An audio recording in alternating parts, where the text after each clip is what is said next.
Hello বন্ধুরা, কেমন আছেন সবাই? আজ আমরা জানবো বিশ্বের অন্যতম সৌন্দর্যময় ও ঐতিহাসিক স্থাপত্য তাজমহল নির্মাণের গল্প। এটা শুধু মার্বেল ভবন নয়, বরং এটা অন্যান্য প্রেমের স্মৃতি। কিভাবে এটি তৈরি হলো, কতই বা সময় লেগেছিল, কারা ছিলেন নির্মাতারা, চলুন শুরু করি আজকের এই ভিডিও। তবে ভিডিওতে যাওয়ার আগে আপনারা যারা নতুন, অবশ্যই কিন্তু চ্যানেলটি সাবস্ক্রাইব করে পাশে থাকা বেল আইকনে ক্লিক করে পাশে থাকুন। 17 শতকের শুরুতেই সম্রাট শাহজাহান ছিলেন মুঘল সাম্রাজ্যের শাসক। তার প্রিয়তমা মমতাজ মহল ছিলেন তার জীবন সঙ্গিনী। দুইজনের সম্পর্ক ছিল বিশ্বজুড়ে এক অন্যান্য প্রেমের উদাহরণ।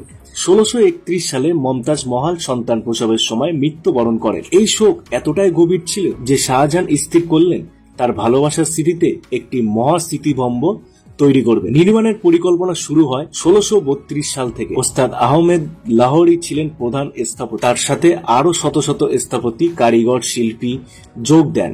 প্রাথমিক ডিজাইন ছিল পারস্য ও ভারতীয় স্থাপত্য শৈলীর মিশ্রণ। বিভিন্ন স্থাপত্যবিদদের পরামর্শ নিয়ে চূড়ান্ত ডিজাইন তৈরি হয়। কোরআন থেকে সূরা খোদিত করে মার্বেল ব্লকগুলোতে অপূর্ব নকশা সৃষ্টি করা হয়। 1632 সালে কাজ শুরু হয়। প্রায় 20,000 শ্রমিক নিয়োজিত ছিলেন এই প্রজেক্টের কাজে। বিশেষজ্ঞরা ভারতে আসেন পার্শ্ব, তুরস্ক, ইতালি থেকে। মাদুরাই, রাজস্থান সহ বিভিন্ন স্থান থেকে সাদা মার্বেল আনা হয়। প্রতিটি মার্বেল ব্লক হাতের কারুকার্য খোদাই করা হয়। এই ব্লকগুলো এত নিখুঁতভাবে মিলন করা হয় যাতে সেলাইয়ের দাগও খুঁজে পাওয়া যায়। নির্মাণ কাজ চলতে থাকে দিন রাত। কিছু কিছু ব্লক এত সূক্ষ্মভাবে খোদাই করা হয় যে প্রায় 1 মিলিমিটারও ফাঁক থাকে না। শাহজাহান নিজে নিয়মিত কাজ পর্যবেক্ষণ করতে। তাজমহলের 4টি মিনার প্রতিটি কোণে স্থাপিত। প্রতিটি মিনার নিজ নিজ ভাবে সামান্য বাইরের স্বরে তৈরি, যাতে ভবন পড়লে মিনারও নিরাপদে পড়ে যায়। মধ্যবর্তী গম্বুজটি প্রায় 74 মিটার উঁচু। শ্বেত মার্বেলের দৃষ্টিনন্দন কাজ উপস্থাপন করে সূর্যের আলোর এক অন্যান্য দ্বীপ। সন্ধ্যা কিংবা পূর্ণিমায় এটি যেন একটি স্বপ্নময় দৃশ্য। পুকুরের ভবনে প্রতিচ্ছবি দেখে মনে হয় যেন স্বর্গে ধরা পড়েছে। শ্রমিকদের কঠোর পরিশ্রম ও দুর্ঘটনার গল্প ইতিহাসের বিদ্যমান। অনেক শ্রমিক মারা গিয়েছিলেন অসহনীয় পরিস্থিতিতে। কিছু ইতিহাসবিদ বলেন, কাজ সম্পূর্ণ হওয়ার পর শাহজাহান পরিকল্পনা করেছিলেন সম্রাট হিসাবে নিজেও এখানে সমাধিস্থ হতে। তবে পরে তিনি নিজেই সেখানে সমাধিস্থ হননি। মর্মান্তিক এই নির্মাণের পেছনে ছিল অসংখ্য হতাশা ও ত্যাগ। 1747 সালের পর অনেক ইতিহাস পরিবর্তিত হয়, কিন্তু তাজমহল আজও অটুট। 1983 সালে ইউনেস্কো এটিকে বিশ্ব ইতিহাসের হিসাবে ঘোষণা করে ফেলে। প্রতি বছর লক্ষ লক্ষ পর্যটক ভ্রমণে আসে।